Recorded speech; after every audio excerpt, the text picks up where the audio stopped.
चलिए सभी बच्चों को वेरी गुड मॉर्निंग। जो भी बच्चे लाइव जुड़े एक बार चेक करें आवाज वगैरह प्रॉपर आ रहा है, फिर हम क्लास को आगे कंटिन्यू करते हैं। और आप लोग को क्या पढ़ा रहे थे बच्चे? वॉइस, और वॉइस का ये लास्ट क्लास रहेगा। तो जो भी पिछली क्लास में पढ़ाए हैं उसका एक बार थोड़ा सा रिवीजन कर लीजिए, फिर मैं आगे कंटिन्यू करता हूँ। मैं आपको बच्चे इंट्रोगेटिव पढ़ा रहा था। क्या पढ़ा रहा था? इंट्रोगेटिव। और इंट्रोगेटिव के दोनों फॉर्मेट मैंने कल बता दिए थे। एक था बच्चे क्लोज एंडेड और एक था ओपन एंडेड। दोनों के स्ट्रक्चर हमने आपको कराए थे और कुछ क्वेश्चंस भी कराए थे। तो आई थिंक वो क्लियर होगा। तो सीधा आगे बढ़ता हूं मैं। अगला लिखेगा हेडिंग में इंपेरेटिव सेंटेंस। क्या लिखेगा? Imperative sentence. आखिरी की दो चीजें बची हैं बस, उनको पहले कंप्लीट कर लेते हैं और फिर देखेंगे, समय बचेगा तो थोड़े प्रैक्टिस और कर लेंगे। ठीक है। तो सबसे पहले हेडिंग में क्या रहेगा बच्चे? Imperative sentence. ठीक है, चलो देखो।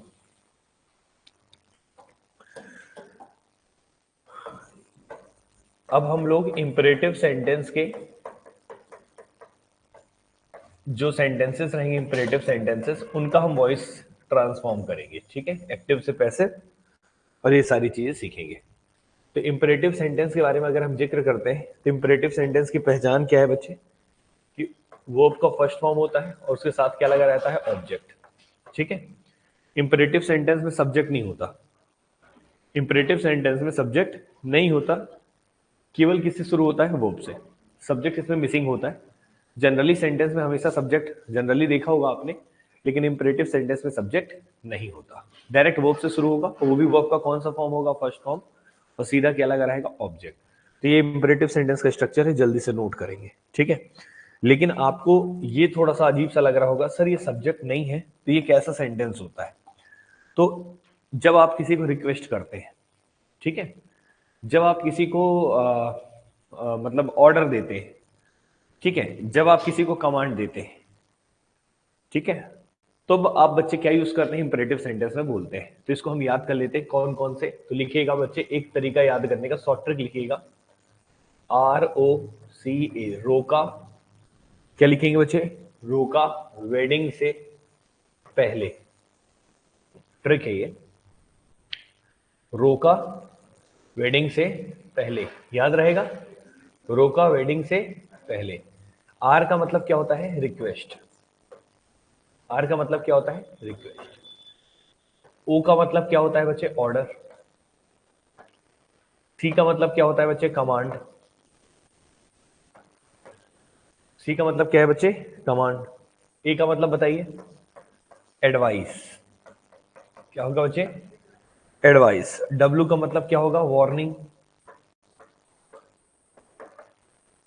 ठीक है। और पी का मतलब होगा बच्चे? Prohibition, prohibited. ठीक है, निषेध जिसे बोलते हैं, प्रोहिबिटेड। क्लियर है?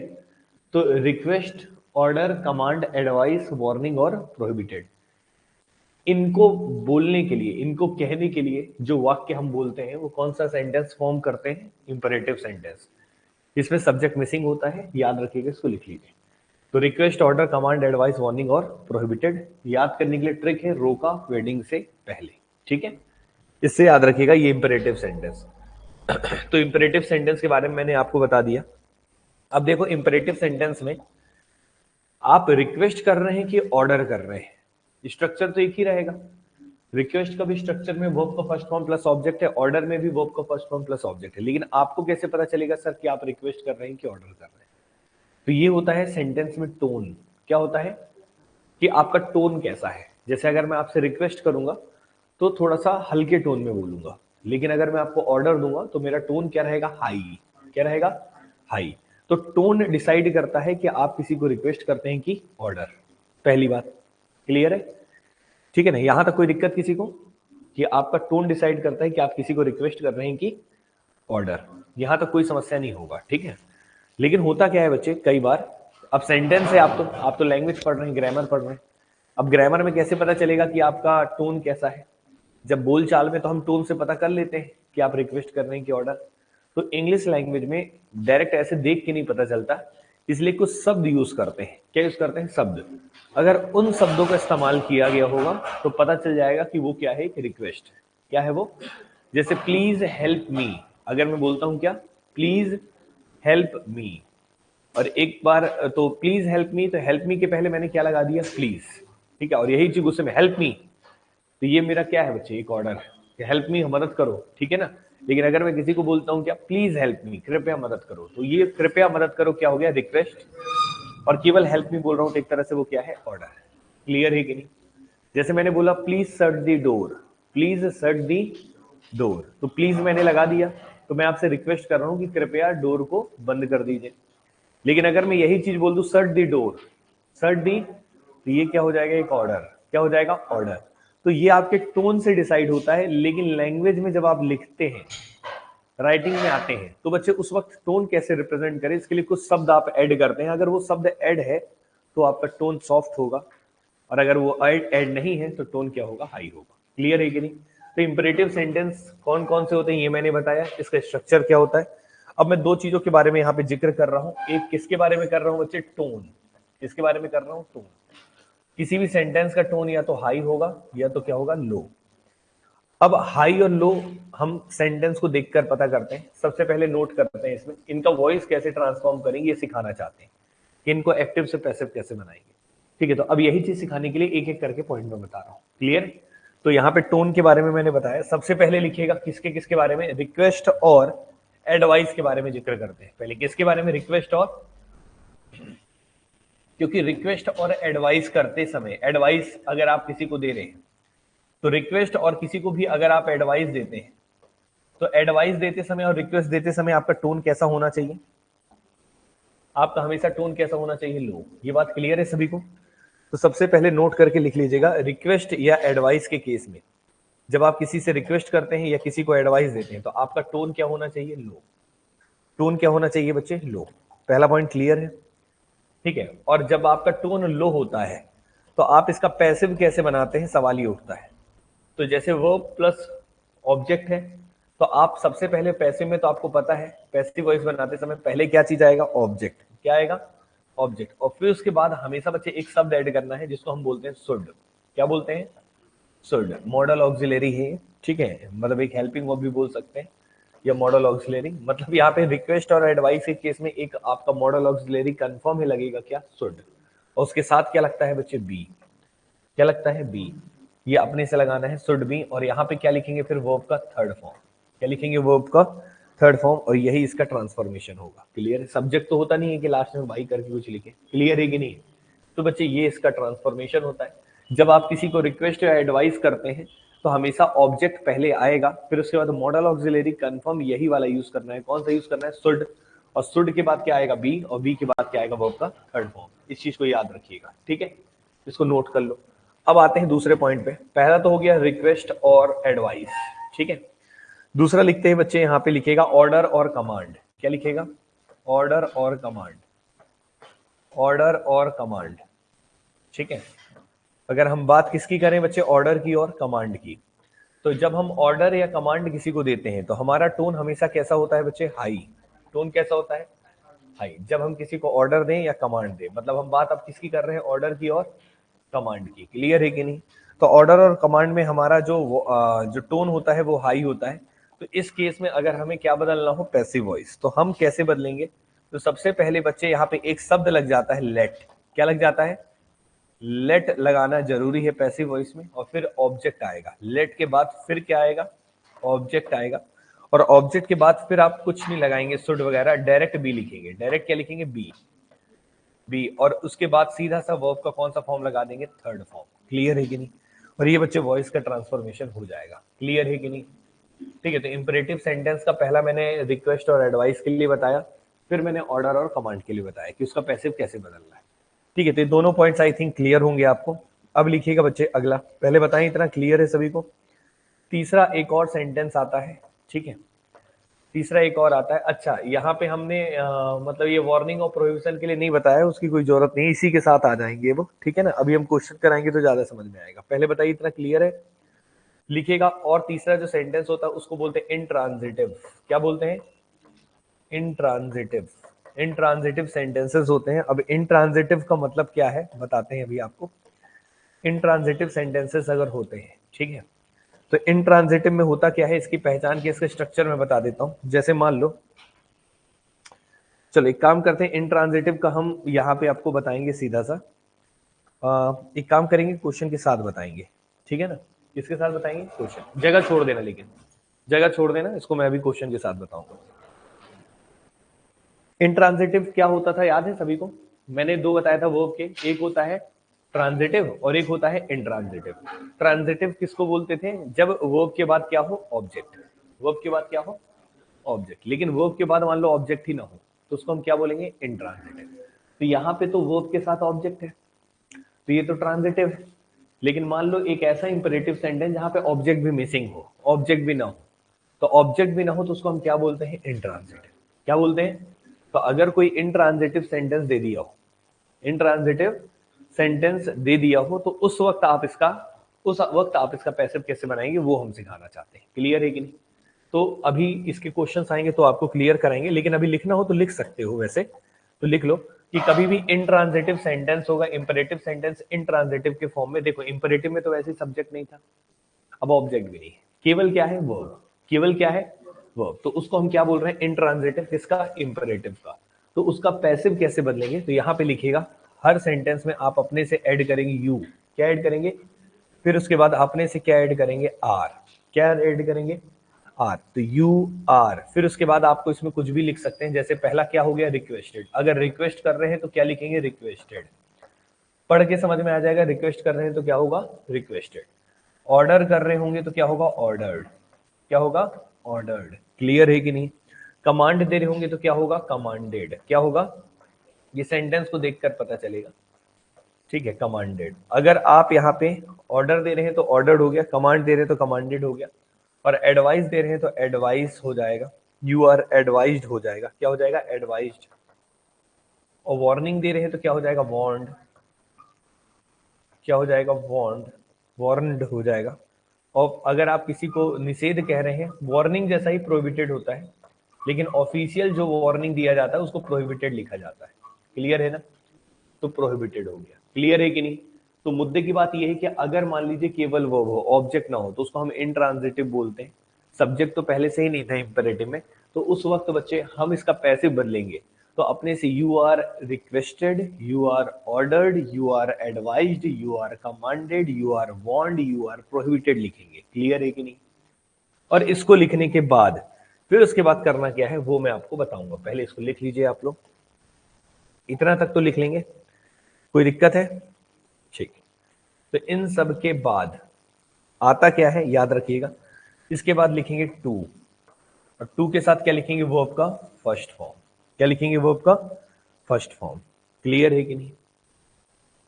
ठीक है। और एक चीज याद रखना, जब रिक्वेस्टेड तुम लिख दिए हो तो यहां पे प्लीज वगैरह लिखने की जरूरत नहीं है।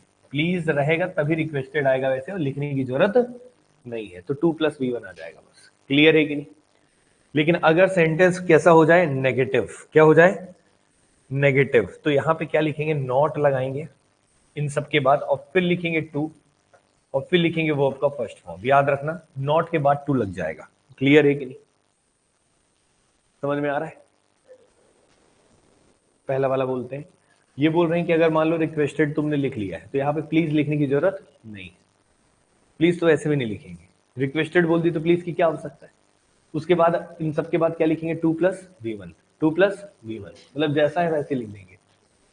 क्लियर है कि नहीं? देखो ऑब्जेक्ट नहीं है, टू है और फिर V1 है, ऑब्जेक्ट तो लिखे नहीं, ऑब्जेक्ट था ही नहीं ना इसमें। तो फिर उसके बाद अगर मान लो नेगेटिव हुआ सेंटेंस, कैसा हुआ? नेगेटिव। नेगेटिव हुआ तो नॉट लिखेंगे पहले, इन सब के बाद नॉट लिखेंगे, फिर 2+V1 लिखेंगे। समझ में आ रहा है? क्लियर है कि नहीं? इसको लिख लो पहले। और एक चीज और नोट कर लेना, ये बाद में बताएंगे, वैसे अभी मैं बता लिखवा दे रहा हूं लेकिन समझाऊंगा बाद में। प्रोहिबिटेड के साथ कभी भी नॉट नहीं लगेगा।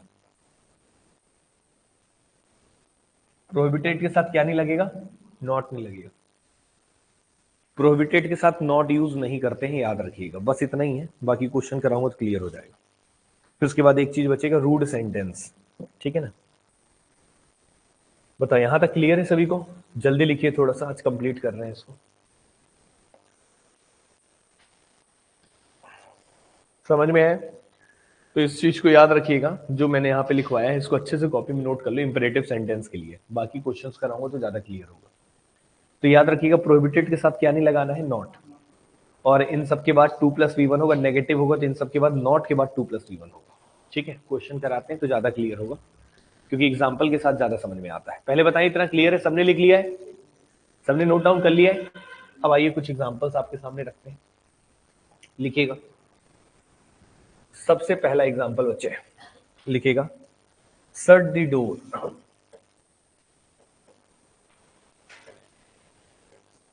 Shut the door. दूसरा लिखिएगा, help the needy.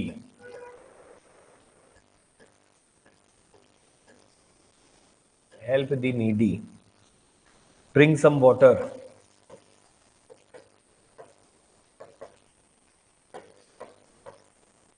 Bring some water. Walk quickly.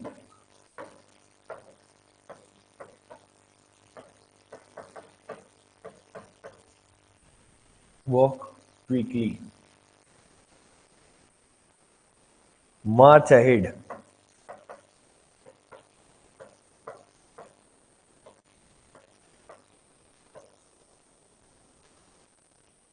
Open the fire.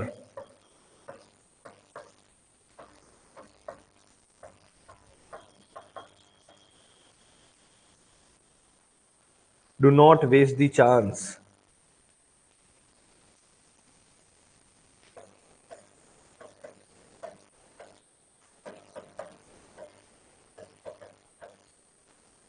Do not waste the chance. Please गो।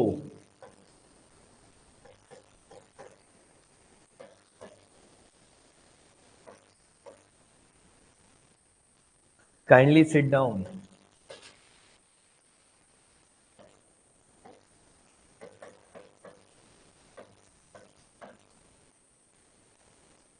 ठीक है, काइंडली सिट डाउन। कितने सेंटेंसेस मैंने आपके दिए हैं? 9। इन 9 को ट्रांसफॉर्म करना है। ठीक है, ऐसे छोटे छोटे सेंटेंस भी कई बार पेपर में देखने को मिल जाते हैं। ठीक है, इसे ही बोलते हैं इंपेरेटिव। यहां तक क्लियर है सभी को? ट्राई करिए, आपको जो मैंने पढ़ा दी इससे बाहर नहीं आएगा। चाहे आप शिक्षक भर्ती का पेपर दें, चाहे आप हॉस्टल वार्डन का पेपर दें, चाहे आप एसएससी का दें, चाहे आप कोई भी एग्जाम दें। ठीक है ना, बस इसको रिवीजन कर लेना, क्वेश्चंस कर लेना और ट्राई कर लो, फिर बताते हैं।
चलो देखते हैं।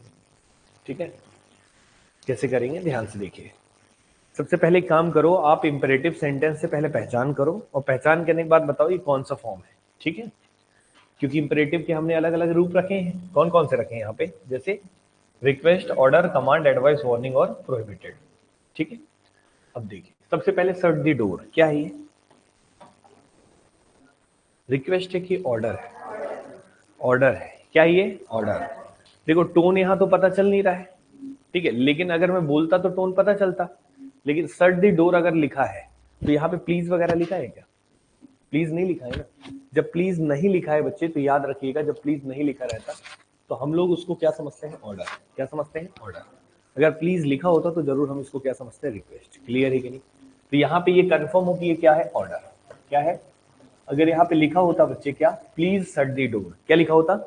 प्लीज शट द डोर, तो प्लीज बोल देते, इस कारण से वो क्या हो जाता है? रिक्वेस्ट। लेकिन ये क्या हो गया? ऑर्डर। और जब ऑर्डर होता है तो उसके बाद फिर ये देखना है ये शट क्या है? वर्ब। क्या है? वर्ब का फर्स्ट फॉर्म। हाँ यार, और शट व्हाट? क्या बंद करें? डोर। शट वॉट, वॉट का जवाब दे रहे हैं ना, तो ये क्या हो गया? ऑब्जेक्ट। ठीक है ना, ट्रांजिटिव है, मतलब इसका ट्रांसफॉर्म होगा। और कैसे होगा वो भी बताएं। तो अगर मान लीजिए कोई ऑर्डर होता है, तो ऑर्डर के केस में हम लोग क्या करते थे, टोन हमारा क्या होता है? हाई। और हाई होने के कारण लेट लगाते हैं, फिर ऑब्जेक्ट लिखते हैं, फिर बी लिखते हैं, फिर वर्ब का थर्ड फॉर्म। तो यहाँ पे लेट यूज करेंगे। तो सबसे पहले लिखेंगे let object, let the door be shut. हाँ या ना? Let the door be shut. कोई दिक्कत किसी को? ठीक है, नोट करिए इसको। Let the door be shut. तो याद रखिएगा वर्ब का थर्ड फॉर्म भी सट ही रहता है, सट का सट सट ही रहता है। क्लियर है? सेकंड फॉर्म भी सट है और थर्ड फॉर्म भी सट है। क्लियर है सभी को? चलिए नेक्स्ट वन में आइए, हेल्प द नीडी। ये बताइए क्या है? ऑर्डर है, रिक्वेस्ट है, एडवाइस है, क्या है?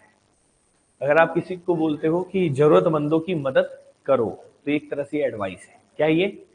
एडवाइस। और एडवाइस है तो ठीक है, ये हमने समझ लिया एडवाइस। और एडवाइस में हमारा टोन क्या होता है? लो। ऑर्डर में तो हाई था, इसलिए लेट लगाए। हाँ या ना? और बच्चे यहाँ पे हेल्प, हेल्प क्या हो गया? वर्ब का फर्स्ट फॉर्म। अब हेल्प हुम नीडी, हेल्प किसकी मदद करनी चाहिए? जरूरतमंदों की। तो यहाँ पे क्या है? ये ऑब्जेक्ट है। ठीक है।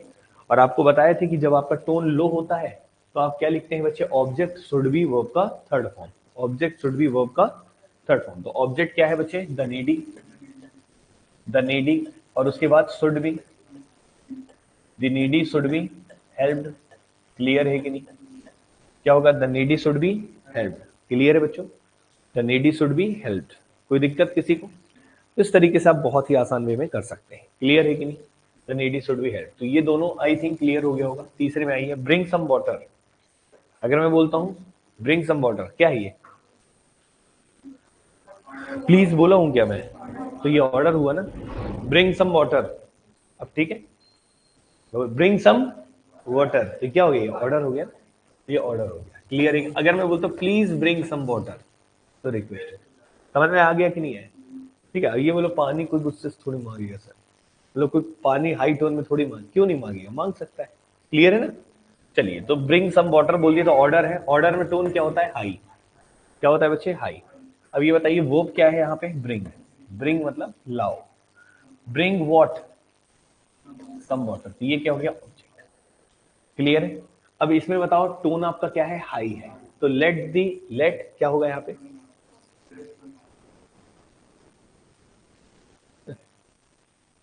सोचो, बताओ, बनाओ बनाओ बनाओ। लेट आएगा कि नहीं आएगा? सोचो। अच्छा ये बताओ, वो एक बार फिर से पढ़ो। ब्रिंग व्हाट का जवाब दे रहा है? ट्रांजिटिव है कि इंट्रांजिटिव? सोच लेना फिर बताना। ट्रांजिटिव है ना? इसमें तो कोई कंफर्म में दिक्कत नहीं। बनाओ फिर, बनाओ, क्या है फिर दिक्कत? बनाओ ना, आप बनाओ।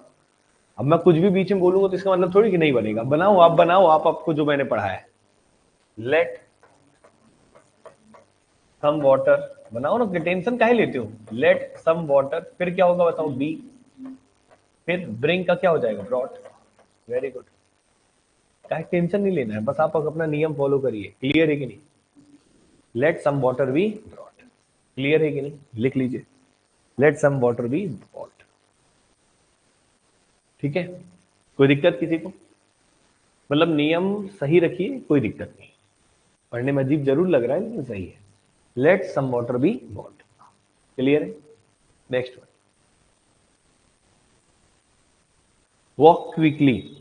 आराम से ना, पहले पढ़ो। कमांड है, ठीक है। वॉक क्विकली कमांड ही है जनरली। अगर आप बोलते हैं ना जल्दी चलो, तो कमांड दे रहे हो आप, जल्दी चलो। ऑर्डर भी बोल सकते हो, ऑर्डर और कमांड दोनों है। लेकिन अगर आप चलने के लिए बोल रहे हैं तो कमांड की तरह ट्रीट करते हैं। कमांड तो है, चलो मैं मान लिया आपकी बात, ये क्या है? कमांड। लेकिन एक बात बताओ, कमांड तो है लेकिन ये वॉक क्या है? वर्ब का फर्स्ट फॉर्म। हाँ या ना? अभी बताओ वॉक हाउ, किसका जवाब दे रहा है? हाउ का। हाउ का जवाब देता है तो ये ट्रांजिटिव है कि इनट्रांजिटिव? वेरी गुड बच्चे, क्या है? इनट्रांजिटिव। क्लियर है कि नहीं? ठीक है ना, क्योंकि हाउ का जवाब दे रहा है। जब वॉट या हूम का जवाब देता है तभी बच्चे क्या होता है? हु या हूम का जवाब देता है तभी क्या होता है? ट्रांजिटिव। वॉट, हु या हूम। क्लियर है? तो ये तो इनट्रांजिटिव है क्योंकि हाउ का जवाब दे रहा है। वॉक हाउ, वॉक क्विकली, कैसे चले, जल्दी चलो। क्लियर है कि नहीं? तो ये इंट्रांजिटिव। और इंट्रांजिटिव के केस में मैंने आपको पढ़ाया था कि इंट्रांजिटिव होगा तो यू आर तो लगाना ही लगाना है। अब कमांड होगा तो कमांडेड लिखेंगे, ठीक है। और पॉजिटिव होगा तो 2+V1। क्लियर है कि नहीं? तो बस बना दो, you are commanded to walk quickly. Clear है कि नहीं? You are commanded to walk quickly. समझ में आया बच्चों? कोई समस्या? तो you are commanded to walk quickly. Next one में आइए। समझ में आ रहा है सभी को? क्लियर है? नेक्स्ट वन में आइए, मार्च अहेड। बताइए, मार्च अहेड। मार्च अहेड मतलब मार्च का महीना आगे है, ऐसे ही पढ़ोगे यार। मार्च अहेड मतलब मार्च का महीना नहीं है ये। मार्च मतलब होता है चलना, ठीक है। जैसे आर्मी ऑफिसर्स वगैरह बोलते हैं ना मार्च अहेड, जैसे स्काउट है वो परेड कर रहा है और उनको आप बोल रहे हैं मार्च अहेड। क्लियर है कि नहीं? वो मार्च महीना वाला मार्च नहीं है। समझे कि नहीं समझे? ये जैसे आप स्काउट गाइड वगैरह में होंगे तो मार्च अहेड वहां पे बोला जाता है। क्लियर है कि नहीं? ठीक है। तो मार्च जो परेड होती है 26 जनवरी 15 अगस्त में, क्लियर है कि नहीं? तो मार्च अहेड। तो ये बच्चे मार्च यहाँ पे क्या हो गया, वर्ब का फर्स्ट फॉर्म। और मार्च हाउ, ठीक है ना। मार्च वेयर या फिर वेयर, वेयर का हाउ नहीं, वेयर कहाँ मार्च करे, अहेड आगे, हाँ या ना। ये वेयर का जवाब दे रहा है, तो ये हो गया इंट्रांजिटिव। समझ में आ रहा है? अब इंट्रांजिटिव है और एक तरह से आप क्या दे रहे हैं, कमांड। अगर आप पूरे किसी परेड को बोल रहे हैं तो आप कमांड दे रहे होंगे, हाँ या ना। तो यहाँ पे क्या होगा, you are commanded, you are commanded to march ahead. समझ में आया बच्चे? कोई समस्या है? ठीक है। नेक्स्ट वन में आइए जल्दी से।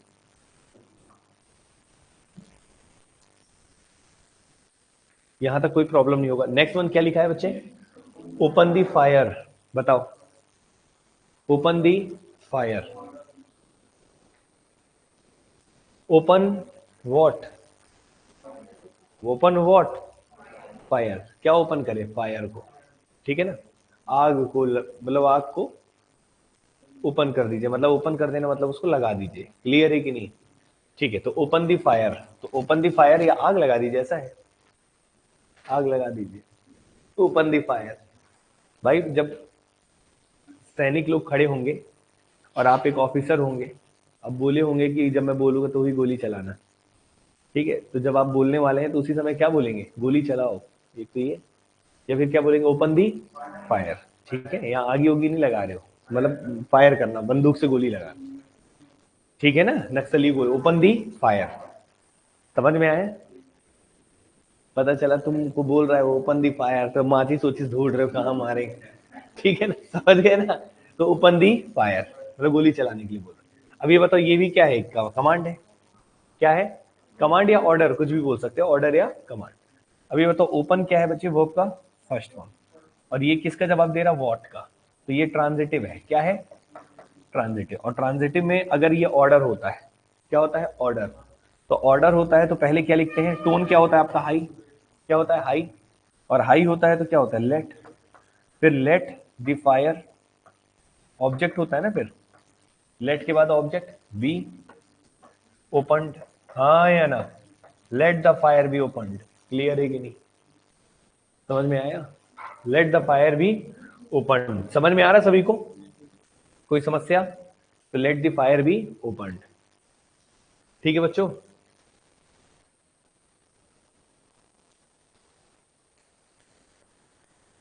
अगला वाला देखिए। अब ये बताइए, do not waste the chance. जैसे मान लो आपको कहीं जॉब लग गई और आपके परिवार वाले बोल रहे हैं कि भैया ये चांस को मत वेस्ट करो, कर लो ज्वाइन, हाँ या ना। तो ये आपको क्या दे रहे हैं, एडवाइस। ऑर्डर थोड़ी देंगे, क्या देंगे, एडवाइस। क्या दे रहे हैं, एडवाइस। तो बच्चे ये क्या है, एडवाइस। और एडवाइस जब आप देते हैं तो आपका टोन क्या होता है बच्चे, लो। क्या होता है बच्चे, लो। और टोन जब लो होता है तो आप क्या करते हैं बच्चे, रिक्वेस्ट एडवाइस में ऑब्जेक्ट शुड बी वर्ब का थर्ड फॉर्म, हाँ या ना? Do not waste what, waste what का जवाब दे रहे हैं ना, चांस वॉट का जवाब दे रहे हैं, मतलब ऑब्जेक्ट है, कुछ इंट्रांजिटिव नहीं है, ट्रांजिटिव है, चलेगा? तो बदल दो, क्या होगा बताओ इसका? ऑब्जेक्ट शुड बी वर्ब का थर्ड फॉर्म, हाँ या ना? द चांस शुड के बाद नॉट लगेगा, शुड नॉट, क्योंकि नेगेटिव था ना, should not be wasted, clear है कि नहीं? The chance should not be wasted, clear है कि नहीं? समझ में आ रहा बच्चों? The chance should not be wasted. कोई डाउट है? Let the fire be open, very good Manasi. Manasi नाम है कि मानसी नाम है तुम्हारा, ये बताओ। तो मनासी लिखी हो इसमें, अगर मानसी है तो ठीक है, और मनासी है तो भी हो सकता है भाई, ठीक है?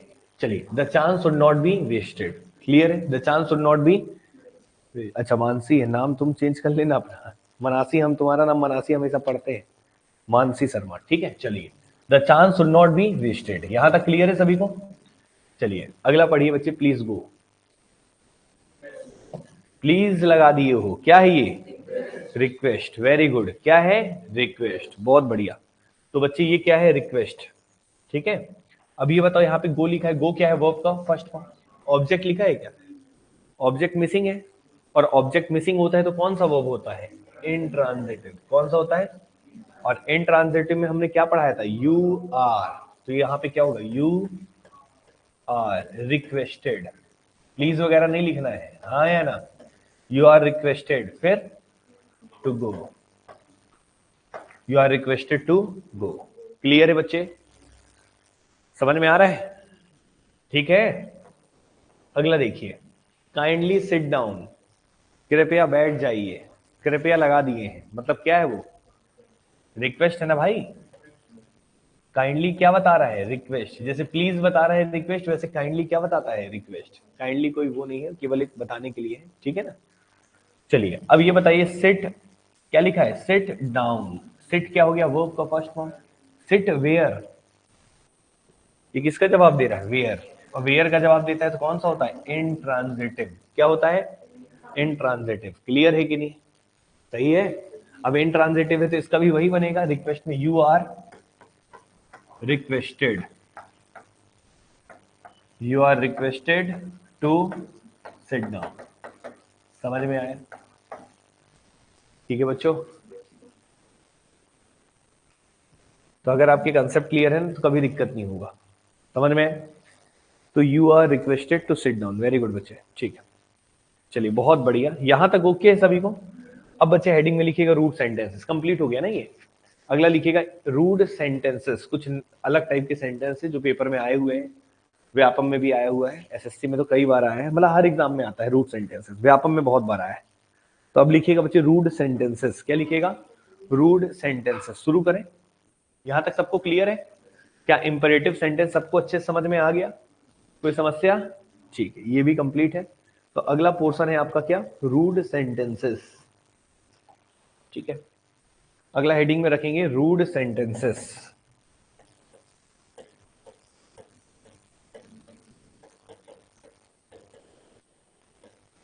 रूड के नाम से समझ में आ रहा, पहले सेंटेंस लिख देता हूं तो ज्यादा क्लियर होगा। रूड का मतलब क्या होता है बच्चे? Ill mannered. क्या होता है? Ill mannered. रूड मतलब थोड़ा सा रूड, समझ रहे हो ना? बोलते बड़ा रूड नेचर है इसका, मतलब इल मैनर्ड, मतलब वो अच्छा तो बोल नहीं रहे हो आप उसको, ठीक है? तो इल मैनर्ड इसका अर्थ निकलता है बच्चे इल मैनर्ड, इल मैनर्ड, ठीक है? इल मैनर्ड, ठीक है ना? क्या लिखेंगे? इल मैनर्ड, मतलब मीनिंग की बात कर रहे हैं, ठीक है? अभी इसको समझ में, इल मैनर्ड मीनिंग, ये सब अभी तामझाम रहने देना, अभी मेन बात बताएंगे, उस पर फोकस करना है, ठीक है? अच्छा, इसको रूड सेंटेंस क्यों बोलते हैं ये भी बताया जाएगा, लेकिन पहले सेंटेंस लिखता हूं, उसके बाद फिर तो एग्जाम्पल पहले लिख रहा हूं, फिर स्ट्रक्चर बाद में लिखूंगा, क्योंकि इस क्वेश्चन में ना स्ट्रक्चर थोड़ा टफ है, सॉरी स्ट्रक्चर थोड़ा टफ है, लेकिन जब आप सॉल्व करने बैठते हैं तो स्ट्रक्चर को ध्यान अगर कम दे और डायरेक्ट हल करने पे फोकस करें तो वो ज्यादा इजी है। स्ट्रक्चर लिखूंगा तो थोड़ा तकलीफ हो जाएगा, इसलिए पहले सॉल्व करवाऊंगा फिर स्ट्रक्चर लिखवाऊंगा, ठीक है ना? तो पहले लिखेंगे सभी लोग एग्जाम्पल के फॉर्म में लिखेगा ऑरेंज टेस्ट बिटर, ठीक है, ऑरेंज टेस्ट बिटर।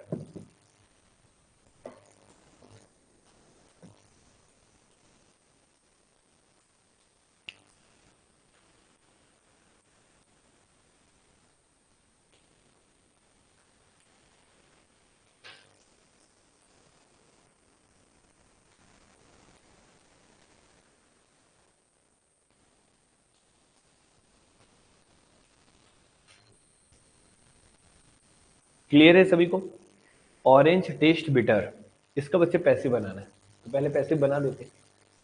लिखिएगा orange is bitter when it is tested, पहले लिख देते हैं, पहले बता रहे हैं फिर लिखना, मतलब फिर उसके बाद समझना।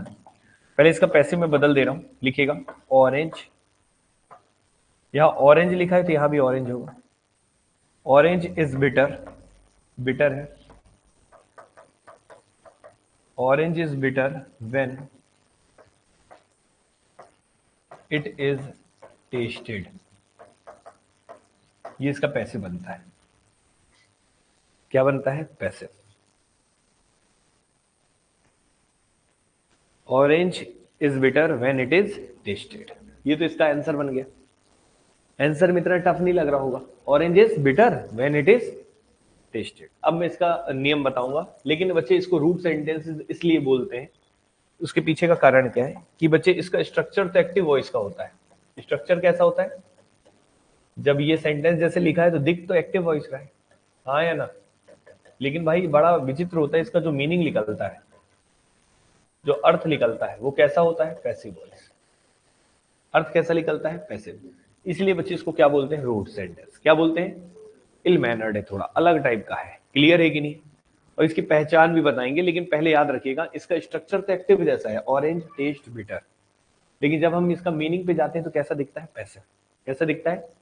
पैसिव। ठीक है, चलिए तो अभी हम मीनिंग की भी बाद में बात करेंगे, पहले हम इसके लिखवा देते हैं पहले, ठीक है? तो पहले लिखो, इसका स्ट्रक्चर लिखते हैं थोड़ा सा, सभी लोग लिखेंगे। तो सेंटेंस कैसा दिखता है? तो एक्टिव वॉइस का स्ट्रक्चर कैसा होगा? तो यहाँ पे नॉन लिविंग डूअर होगा। कौन सा डूअर होगा? Non living. नॉन लिविंग समझ रहे हो? मतलब जो डूअर है ना यहाँ पे, ये एक्टिव वॉइस की बात कर रहा हूँ। एक्टिव वॉइस में कौन इंपॉर्टेंट होता है? डूअर। और डूअर कैसा होता है? नॉन लिविंग होगा। क्या होगा? Non living. ये केवल नॉन लिविंग वाले हैं, क्लियर है? उन्हीं के लिए बस है नॉन लिविंग। जैसे यहाँ पे ऑरेंज है, ऑरेंज टेस्ट बिटर लिखा है ना, एक तरह से ऑरेंज क्या है? सब्जेक्ट है। अभी बताओ ऑरेंज कोई इंसान है क्या? तो ये डूअर कैसे हो सकता है? खुद सोचो, डूअर कौन होता है? कर्ता। और कर्ता हमेशा क्या होता है? लिविंग। लेकिन यहाँ पे कर्ता कौन है? Non living. इसलिए हमने इसका नाम क्या रखा है? Non living doer. Non living. और इसीलिए तो बोले, इसीलिए तो ये इल मैनर्ड है, इसीलिए तो रूड है, ठीक है ना? डूअर जनरली क्या होता है? लिविंग होता है, लेकिन यहाँ डूअर कौन है? अब ऑरेंज खुद बताएगा कि ऑरेंज कैसा टेस्ट करता है। ऑरेंज टेस्ट थोड़ी कर रहा है बेटा, इसके हिसाब से तो देखो ना, मीनिंग तो इसका मीनिंग पैसिव निकल रहा है। अगर एक्टिव के हिसाब से देखोगे तो इसका मतलब ये है कि ऑरेंज कैसा टेस्ट करता है? बिटर। तो ऑरेंज कभी टेस्ट करेगा? टेस्ट कौन करता है? इंसान। इंसान टेस्ट करता है तो ऑरेंज का स्वाद कैसा है? बिटर है। यही ना कहना चाहता है? तो इसका स्ट्रक्चर कैसा है? Active voice. कैसा है? लेकिन मीनिंग कैसा देता है? पैसिव। पैसिव मीनिंग कैसे देता है? कि बिटर स्वाद है किसका है? ऑरेंज। हाँ या ना? इसीलिए हम लोग इसको क्या नाम दे दिए? Root sentence. क्लियर है? और रूट सेंटेंसेस का मैं पहले स्ट्रक्चर लिख रहा हूं एक्टिव वॉइस में। क्लियर है कि नहीं? तो सबसे पहले जो डूअर होगा वो कैसा होगा? Non living. क्या होगा? Non living. लिख लो पहले स्ट्रक्चर इसका। फिर उसके बाद या तो वर्ब का फर्स्ट फॉर्म लगा होगा, या फिर वर्ब के फर्स्ट फॉर्म के साथ क्या लगा होगा? एस या ईएस, या फिर वर्ब का सेकंड फॉर्म होगा। कुछ भी हो सकता है, वर्ब का इन तीनों में से कोई भी एक रूप होगा, ठीक है? उसके बाद बच्चे मालूम है ऑब्जेक्ट नहीं लिखा रहता, क्या लिखा रहता है? एडजेक्टिव। क्या लिखा रहता है? एडजेक्टिव, गुण लिखा रहता है। जैसे बिटर क्या है? इसका गुण है। बिटर क्या है? इसका गुण है। तो नॉन लिविंग डूअर वर्ब का फर्स्ट फॉर्म होगा, या वर्ब के फर्स्ट फॉर्म के साथ ऐसे यस लगा होगा, ये तो वर्ब का सेकंड फॉर्म होगा। और आखिरी में बच्चे ऑब्जेक्ट ना होके क्या होता है? एडजेक्टिव। क्या होता है? एडजेक्टिव। ऑब्जेक्ट नहीं होता है यहाँ पे, एडजेक्टिव होता है। एडजेक्टिव क्या होता है? जो नाउन या प्रोनाउन का गुण बताए। तो ये ऑरेंज का गुण बता रहा है कि वो उसका स्वाद कैसा है, बिटर है। क्लियर है कि नहीं? समझ में आ रहा है कि नहीं आ रहा? तो मुद्दे की बात ये है, नॉन लिविंग डूअर, वर्ब का फर्स्ट फॉर्म या वर्ब के फर्स्ट फॉर्म का एस चाहिए, वर्ब का सेकंड फॉर्म, उसके बाद क्या होगा, एडजेक्टिव। ठीक है यहां तक? अब इसका हम क्या बदलेंगे, पैसिव वॉइस। क्या बदलेंगे, कैसे बदलते हैं वो सिखाना है। तो बोर्ड में थोड़ा ध्यान से देखिएगा। अब यहाँ पे नॉन लिविंग डूअर है, तो यहाँ पे हम लोग केवल नॉन लिविंग डूअर ही लिखते हैं, चाहे एक्टिव लिखें चाहे पैसिव, कोई फर्क नहीं पड़ता। इसलिए रूड है ये। क्लियर है कि नहीं? जनरली हम पढ़ते थे पीछे वाले को आगे ले आते थे, यहाँ तो ऑब्जेक्ट वैसे ही नहीं है तो कहाँ लाएंगे, तो इसलिए इसको हम यहाँ ले। क्लियर है कि नहीं? समझ में आ रहा है कि नहीं आ रहा है? हाँ या ना? क्योंकि पैसिव वॉइस में कौन इंपॉर्टेंट होता है, डूअर। अब डूअर यहाँ पे है नहीं, ऑब्जेक्ट तो है नहीं, इसलिए इसी को मजबूरी होती है लाना। क्लियर है कि नहीं? इसलिए तो हम कह रहे थे कि जो एक्टिव और मतलब ये स्ट्रक्चर कैसा देता है, एक्टिव, मीनिंग कैसा देता था, पैसिव। सही है कि नहीं? ठीक है, तो लिख लीजिए पहले यहाँ पे पैसिव वॉइस में नॉन लिविंग डूअर हो जाएगा। उसके बाद बच्चे यहाँ पे लिखिए, या तो इज लगेगा, हेल्पिंग वर्ब लगाना है, या तो आर लगेगा, या तो वॉज लगेगा, या तो वर। इनके अलावा और कोई यूज नहीं करना है। कौन कौन से, इज या आर, वॉज या वर। हेल्पिंग वर्ब में चार के अलावा कोई और नहीं आएगा। सिंगुलर होगा तो इज आएगा, प्लूरल होगा तो आर आएगा, सिंगुलर होगा तो वॉज आएगा, प्लूरल होगा तो वर आएगा, प्रेजेंट होगा तो इज आर आएगा, पास्ट होगा तो वॉज वर आएगा। क्लियर है कि नहीं? ये डिसाइड करेगा वर्ब का फर्स्ट फॉर्म है कि सेकंड फॉर्म है, उसके तहत। क्लियर है ना? वर्ब का सेकंड फॉर्म होगा तो वॉज वर आएगा, फर्स्ट फॉर्म या ऐसे एस लगा हो तो इज आर आएगा। क्लियर है बच्चे? समझ में आ रहा है क्या बोल रहे हैं? इसको लिख लेना बहुत अच्छे से, पहले बताओ इतना क्लियर है। उसके बाद फिर इसके स्ट्रक्चर में हम क्या लिखते हैं, एडजेक्टिव। क्या लिखते हैं, एडजेक्टिव। याद रखना क्या लिखते हैं, फिर सीधा सा एडजेक्टिव ले आना है, इसके बाद जस्ट एडजेक्टिव लिखना है। और एडजेक्टिव लिखने के बाद एक शब्द आ जाता है, ये जो फिक्स शब्द है व्हेन। मतलब व्हेन तो आना तय है, व्हेन को आप कहीं इधर उधर नहीं कर सकते, व्हेन आएगा। तो इसके बाद आ जाएगा व्हेन, और व्हेन के बाद फिर क्या आ जाएगा बच्चे, यहाँ पे याद रखिएगा, व्हेन के बाद आएगा या तो इट आएगा और या तो दे आएगा, या तो इट आएगा या तो दे आएगा। इट या दे का मतलब समझ रहे हो? इट कब आएगा, जब ये सिंगुलर होगा तो क्या आएगा, इट, और जब प्लूरल होगा तो क्या आएगा, दे। मतलब ऐसे डिसाइड होता है। यहाँ पे लिख देता हूं, अगर इज होगा या वॉज होगा तो इसके कारण यहाँ पे क्या आएगा, इट। सही है?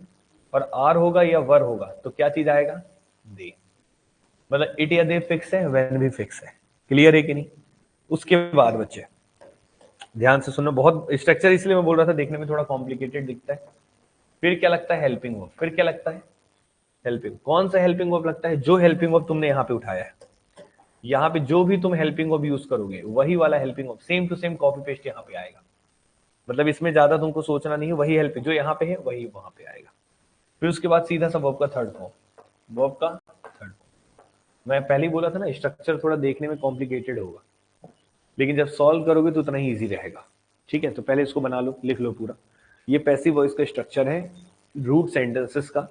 रूट सेंटेंसेस की पहचान है, डूअर नॉन लिविंग होगा, फिर वर्ब होगा, और उसके बाद फिर क्या होगा, एडजेक्टिव। क्या होगा, एडजेक्टिव। इससे पहचान कर लोगे कि ये कैसा सेंटेंस है, रूट। और रूट सेंटेंसेस का पैसिव वॉइस इस तरीके से बनता है। ये स्ट्रक्चर मैंने लिखा है, बहुत तरीके से लिख लीजिएगा। ठीक है, जहां पे मैंने बॉक्स बनाया है उसका मतलब वो होगा ही होगा। वेन होना तय है, इट और दे होना भी तय है।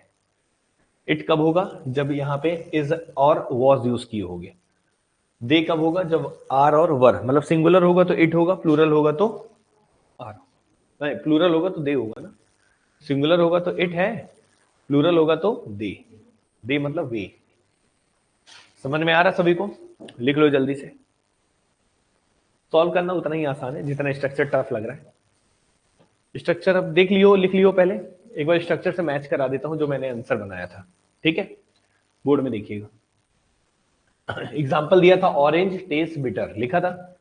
ये एक्टिव थे, इसको पैसिव, तो ऑरेंज का ऑरेंज ही रहेगा। अब ऑरेंज क्या सिंगुलर है तो क्या लगेगा, इज। अब एडजेक्टिव उठाना है, बिटर। हाँ या ना? तो ऑरेंज इज बिटर। फिर उसके बाद क्या लगाएंगे, वेन। वेन क्यों लगाना है, वेन तो फिक्स है, वेन तो लगाना ही लगाना है। फिर उसके बाद क्या लगेगा, इट। इट क्यों लगा है यहाँ पे, क्योंकि ये इज है तो इट ही रहेगा। सिंगुलर है तो इज है, सिंगुलर है तो इट है, और इज यहाँ पे है तो इज यहाँ पे भी होगा। यहाँ पे टेस्ट है तो टेस्ट का थर्ड फॉर्म। बताओ ओके? तो देखो पढ़ने में ज्यादा इजी है। ऑरेंज टेस्ट बिटर का क्या बनाया? Orange is bitter when it is tested. Clear है कि नहीं? Orange is bitter when it is tested. Clear है? बताइए बच्चे, क्लियर है? देख क्वेश्चन 3-4 क्वेश्चन करा देता हूं तो इजी हो जाएगा। मतलब केवल स्ट्रक्चर जो देख के रटेगा ना तो भूल जाएगा। इसको एक सेंटेंस से रटो, ऑरेंज इज बिटर। तो ऑरेंज के बाद हेल्पिंग वर्ब लगेगा, बिटर मतलब एडजेक्टिव है, वेन लगना ही लगना है, इट सिंगुलर है तो इट होगा, और इज वही वाला इज है, और टेस्ट। क्लियर है कि नहीं? समझ में आया सभी को? हाँ या ना? एक क्वेश्चन कराऊं? तो स्ट्रक्चर रटोगे तो दिक्कत हो जाएगा, डायरेक्ट करोगे तो इजी पड़ेगा। डायरेक्ट करवाता हूं मैं। क्वेश्चन देखिए,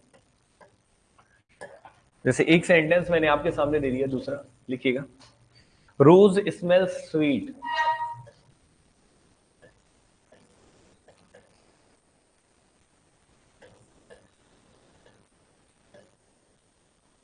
The box weighted heavy. The box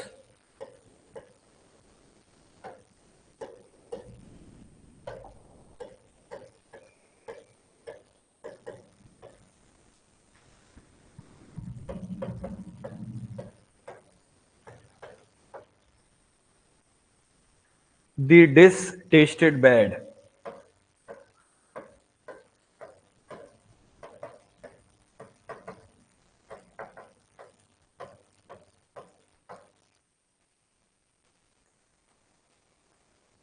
ठीक है, चल।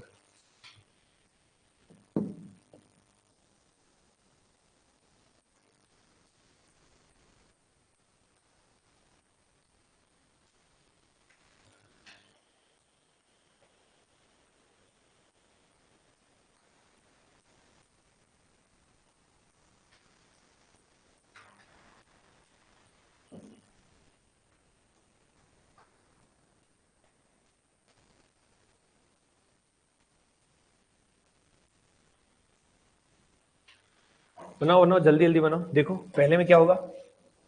रोज, ये वर्ब का फर्स्ट फॉर्म है तो इज होगा। रोज इज स्वीट, एडजेक्टिव। वेन तो लगाना तय है। वेन के बाद ये इज है तो इट होगा, और इज है तो इज होगा। When it is smelt, smelt होगा। क्लियर है कि नहीं? लिख लीजिए, स्मेल्ट। ठीक है ना? Smell, smelt, smelt. क्लियर है? समझ में आया सभी को? ठीक है बच्चों, चलिए एक और बनाइए। देखो, द बॉक्स वेटेड हैवी। बताइए, द बॉक्स का ये देखो नॉन लिविंग है ना, रोज भी नॉन लिविंग था, द बॉक्स भी नॉन लिविंग है, तो द बॉक्स इज की वॉज। देखो यहां पे क्या लिखा है? वेटेड। वेटेड क्या है? वर्ब का सेकंड फॉर्म, तो क्या आएगा? Was. The box was heavy, adjective आएगा ना। वेन आना तय है, वेन के बाद इट सिंगुलर था, वॉज, फिर ये वेटेड का वेटेड ही रहता है, थर्ड फॉर्म भी। सेकंड फॉर्म थर्ड फॉर्म दोनों सेम होता है। When it was weighted. Clear है कि नहीं? Rose is sweet when it is smelled. ठीक है, वेरी गुड बच्चे। अच्छा, स्मेल्ट लिख दिए हैं क्या? स्मेल्ड होगा यार, गलती से लिखे, डबल एलईडी होगा। ठीक है, स्मेल्ड, स्मेल्ड होगा। ठीक है ना? लिख लीजिए जल्दी से। वेरी गुड बच्चे, वेरी गुड। ठीक है, अब इसमें आ जाओ, जल्दी बनाओ इसको। बनाओ बच्चे next one. The dish tested bad. बताइए, द डिश क्या है? नॉन लिविंग, डूअर, हाँ या ना? द डिश टेस्टेड है तो वर्ब का सेकंड फॉर्म है तो वॉज होगा। Was bad, very good. When it was, बताओ, समझ में आ रहा है? हाँ या ना? है ना इजी? तो एक चीज देखोगे, इसके स्ट्रक्चर से देखोगे तो बड़ा तकलीफ दे रहा था, लेकिन डायरेक्ट अगर सॉल्व कर रहे हो तो इजी पड़ रहा है। ठीक है, तो ये भी कंप्लीट हो गया। हो जाएगा बच्चे? Very good. ठीक है ना? बहुत बढ़िया, बहुत शानदार, सही है बिल्कुल। आपका भी जो भी ऑनलाइन में किया है बच्चे सॉल्व, वेरी गुड। ठीक है, यहाँ तक, चलिए यहाँ तक हो जाएगा सभी को। कोई समस्या? कंप्लीट हो गया। रूट सेंटेंसेस भी हमने पूरा करा दिया। यहां तक क्लियर है सभी को? लिख लिया है सबने कि लिख रहे हो? चलिए एक आखिरी पॉइंट समझिएगा, बस खत्म हो गया पूरा। ठीक है, चलिए तो एक आखिरी पॉइंट ये है, नोट कर लीजिएगा। जैसे कुछ सेंटेंसेस आते हैं वॉइस को ट्रांसफॉर्म करने के लिए, और कुछ सेंटेंसेस में इन्फिनेटिव का यूज करता है। किसका यूज करता है? इन्फिनेटिव। इन्फिनेटिव होता क्या है? जैसे टू लगा होगा और टू के साथ क्या लिखा होगा? वर्ब का फर्स्ट फॉर्म। क्या लिखा होगा? वर्ब का, मतलब सेंटेंस में सब्जेक्ट ऑब्जेक्ट सब कुछ होगा, लेकिन टू के साथ क्या लिखा होगा? वर्ब का फर्स्ट फॉर्म। तो इसका अगर आप पैसिव बदलेंगे तो कुछ नहीं करना है, यहाँ पे टू का टू लिखे रहने दीजिएगा, फिर उसके बाद यहाँ पे क्या लगा दीजिएगा? बी। और बी लगाने के बाद वर्ब का फर्स्ट फॉर्म किस में बदल जाएगा? Third form. किसी भी इन्फिनेटिव में यही करते हैं। क्लियर है ना? समझ में आ रहा है? तो टू प्लस वी वन होगा तो क्या बदल जाएगा? टू के साथ बी और वी के साथ वर्ब का थर्ड फॉर्म। क्लियर है कि नहीं? समझ में आ रहा है? टू के साथ बी, बी के साथ वर्ब का थर्ड फॉर्म। सभी को ओके? तो ये लिख लो पैसिव वॉइस बदलने के लिए। एक आध एग्जांपल करा देता हूं तो क्लियर हो जाएगा। ये कई बार पेपर में देखने को अचानक मिल सकता है कि टू के साथ वी वन वाला हो तो उसमें कैसे बदलें। कुछ नहीं, हमने टू के साथ बी के साथ वर्ब का थर्ड फॉर्म। क्लियर है? ये एक्टिव से पैसिव के लिए।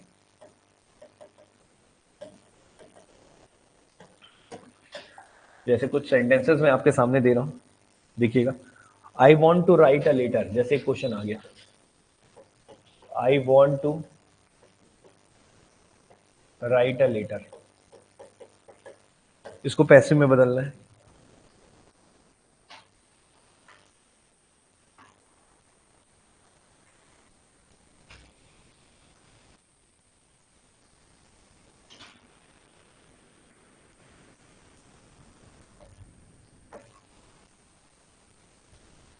अच्छा, ये नॉन एक्शन वर्ब है ना, वांट, चाहना, ये सब क्या होता है? बताए थे ना, पोजीशन वाला, नॉन एक्शन, एक्शन नहीं है। अगला लिख रहा हूं, आई वांट हो गया। जैसे एक और लिख लेते हैं, I want Rohan to write a letter, इनका भी पैसिव बनाना है। ये दो सेंटेंसेस दिए हूं। तीसरा, she likes Tarun to do the work,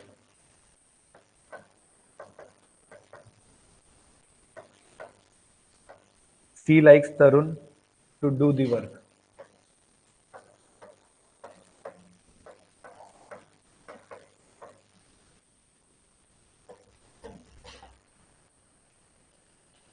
she likes Tarun to do the work.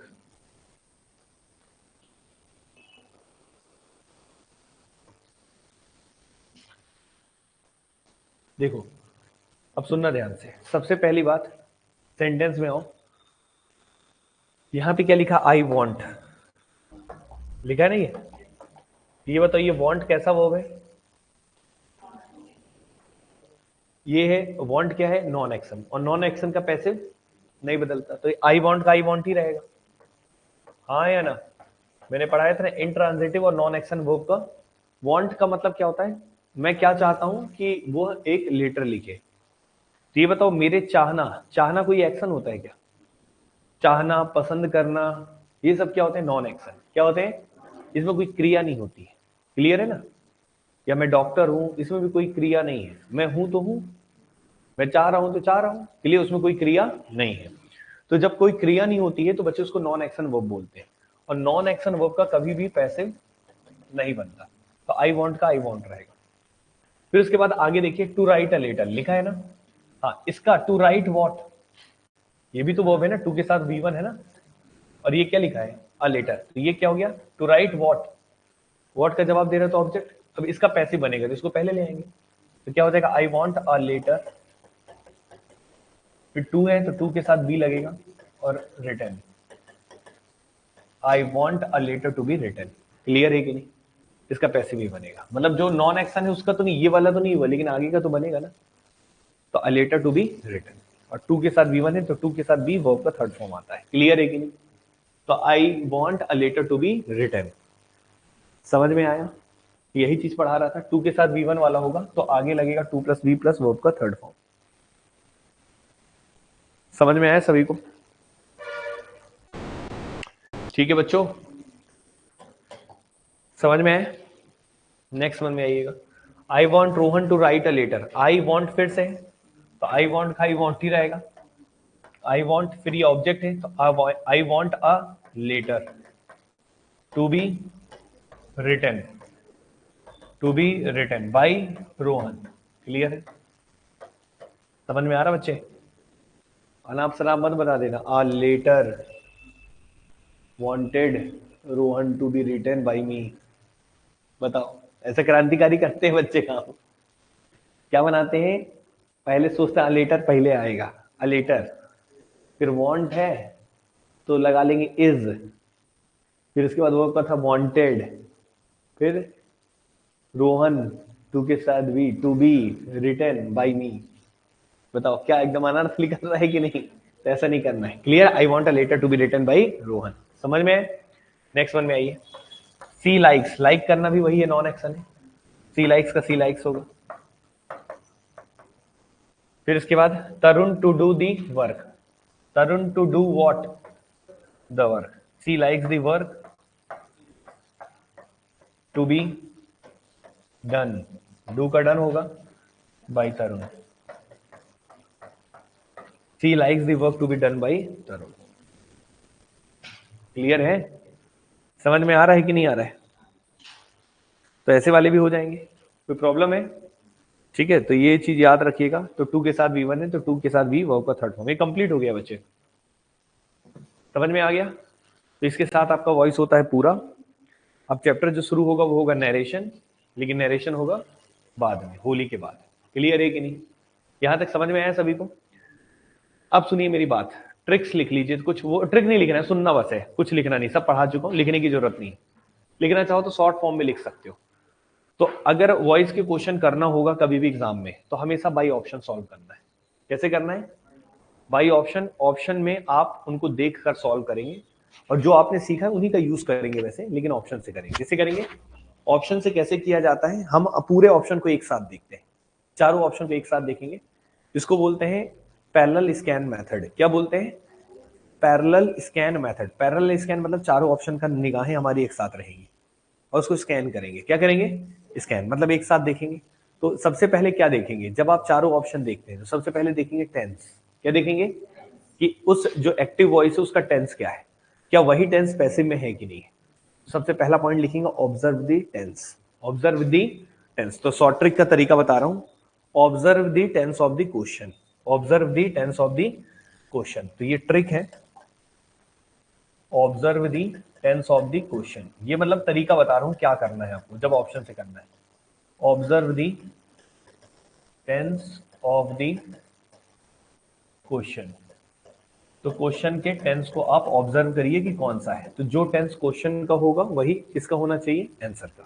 Present है तो प्रेजेंट, पास्ट है तो पास्ट, फ्यूचर है तो फ्यूचर, प्रेजेंट इंडेफिनिट है तो उसी में होना चाहिए वो is am are was were जो हमने पढ़ाया है। क्लियर है कि नहीं? ठीक है, इज एम आर होना चाहिए। उसके बाद क्या है बच्चे? ऑब्जर्व दी चेंज हेल्पिंग वर्ब। फिर उसके बाद ऑब्जर्व करना है कि जो आपने चेंज किया है। ऑब्जर्व दी चेंज हेल्पिंग वर्ब, जो आपने हेल्पिंग वर्ब बदला है।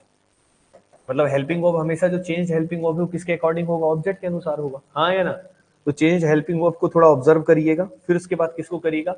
मेन वर्ब में कौन सा फॉर्म होना चाहिए? तीसरा, ये चेक कर लीजिएगा है कि नहीं। जिस ऑप्शन में नहीं हो काटते जाइएगा। फिर क्या देखिएगा? प्रीपोजिशन। क्या देखिएगा? इतने में ही आपके 2-3 ऑप्शन कटे जाएंगे। क्लियर? 2 ऑप्शन तो कट ही जाएंगे। क्या देखना है? जो आपने चेंज किया उसमें ऑप्शन में देखिएगा कौन सा हेल्पिंग वर्ब लगाया है ऑप्शन में, कौन सा मेन वर्ब है, कौन सा थर्ड प्रीपोजिशन है। तो जिसमें जिसमें थर्ड फॉर्म ना हो, जिसमें उटपटांग प्रीपोजिशन हो, और जिसमें हेल्पिंग वर्ब सही ना हो, वो तो काट देना। ठीक है, तो ये दूसरा तरीका, दूसरा हो गया। पहले ये करना है, फिर ये करना है। फिर तीसरा क्या है? Use of object. Use of object, use of object देखना है। ठीक है, और प्रीपोजिशन। ऑब्जेक्ट और प्रीपोजिशन का इस्तेमाल सही से किया है कि नहीं किया है। फिर उसके बाद ये देखना है बच्चे कि मर्ज और स्प्लिट का कंसेप्ट जरूर देख लेना है। मर्ज और स्प्लिट वाला पढ़ाया था। मर्ज वाला दोनों जुड़कर any, anybody, no, no, any. ठीक है ना? तो एनी के साथ नॉट लगा हो तो नो वाला बनता है, याद है ना? उसको जरूर देख लेना, उससे क्वेश्चन बहुत बनते हैं। तो मर्ज और स्प्लिट का कंसेप्ट फिर देख लेना। इतने में आपका आंसर वैसे मिल जाएगा। और अगर इतने में भी नहीं मिलता है तो रिवर्ट दी चेंज। तो रिवर्ट दी चेंज कर लेना। रिवर्ट दी चेंज मतलब क्या है? जो ऑप्शन बचा है उसका एक्टिव बनाने की कोशिश करना। क्या बनाने की कोशिश करना, एक्टिव, और ऑप्शन में देखना कौन सा मैच कर रहा है, और जो ज्यादा करीब दिखे उसको टिक करना। सही आंसर नहीं ढूंढना है, जो ज्यादा करीब दिखे, मतलब जो गलत ढूंढ लो गलत वाले कट जाएंगे, जो बचेगा वही आंसर होगा। सही ढूंढने की कोशिश नहीं करना है, जो मैं रीजनिंग में भी डाइस में नहीं कराता हूँ, वही चीज इंग्लिश में बोल रहा हूँ। क्लियर है कि नहीं? ठीक है, इतने में आपका आंसर मिल जाएगा। प्रैक्टिस सीट देख लूंगा, मेरे पास पड़ा होगा तो मैं सेंड कर दूंगा, बाकी आपके पास कोई बुक हो तो उससे लगा सकते हैं, कोई भी बुक से। क्लियर है कि नहीं? समझ में आए? तो आज के लिए इतना काफी है, बाकी हम नेक्स्ट क्लास में पढ़ेंगे। ठीक है, यहां से भी जो बुक मिली होगी आपको इंग्लिश की मिलेगी, जो तो उसमें बकायदा है क्वेश्चन, उसको लगा सकते हैं। क्लियर है कि नहीं? चलिए ठीक, थैंक यू बच्चों।